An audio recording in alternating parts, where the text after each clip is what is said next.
Кайсы мамлекетте алба? Соттук реформа жүрүп, адилеттүү сот келмейинче, сот система орномоюнча экономика өнүкпөйт. Анткени адилеттүү чечим чыкпаса, жөнөкөй жаран жабыркайт. Адилеттүү чечим чыкпаса, ишкерлер жабыркайт. Адилеттүү чечим чыкпаса, мамлекеттик кызматкерлер каалаганын кылып баштайт. Туурабы? Ушуга көз каранды. Эми карап туруңуз, соттук реформаны жүргүзөм деп Садыр Жапаров айттыбы? Жүрбөйт. Мына 95-берени жазып атат. Судьялар көз карандысыз. Алар конституцияга жана мыйзамдарга гана баш ийет деп турат, аябай сонун жазылган. Бирок ошол эле 7-подпунктуна жазып атат. Конституциялык соттун жана жогорку соттун судьяларынын арасынан президент соттор кеңешинин сунушу менен жогорку кеңештин макулдугу менен дайындайт деп атат. Анын алдына конституциялык соттун жогорку соттун төрагаларынын сунушу боюнча орун басарларын дайындайт деп атат. Толугу менен соттор президенттин көзүн карап калат.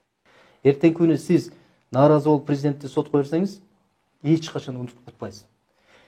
Бир дагы инвестор келбейт, чоң инвестор. Мына Өзбекстанга Apple келди. Миллионер, миллиардер компаниялар келип атат. Эмнеге? Анткени соттук реформаларды жүргүзүп атышат. Сиз 20 миллион долларыңыз болсо, Африкага эч качан салбайсыз. Ким менен соттошосуз? Эгер да жерде соттук адилеттүүлүк болсо, сиз барасыз, коркпой барасыз. Мен соттон утуп алам деп. Кыргызстанга келбейт, чоң инвесторлор келбейт, качат. Соттук реформа жүрбөйт деген сөз. Дагы бир далилди айтып берейинби? Мына ушул эле Конституциянын 116-беренесине так көрсөтүп жазып коюшту. Мынакей, сырбайкым. 5-беренеге 116-ча кошумча кылып жазды. Жогорку соттун Конституциялык палатасынын азыркы судьялары Конституциялык соттун судьялары болуп таанылат жана алар шайланган бардык мөөнөттөрүнө чейин өзүнүн ыйгар муктарын сактап калат деди. Жогорку соттун судьялары алар шайланган бардык мөөнөткө чейин өздөрүнүн ыйгар муктарын сактап калат деди. Андан кийин жергиликтүү соттордун иштеп жаткан судьялары мөөнөтүн сактап калат деди. Соттук реформа деген Грузиядай, Эстониядай жана көп мамлекетте жүрөт. Кандай?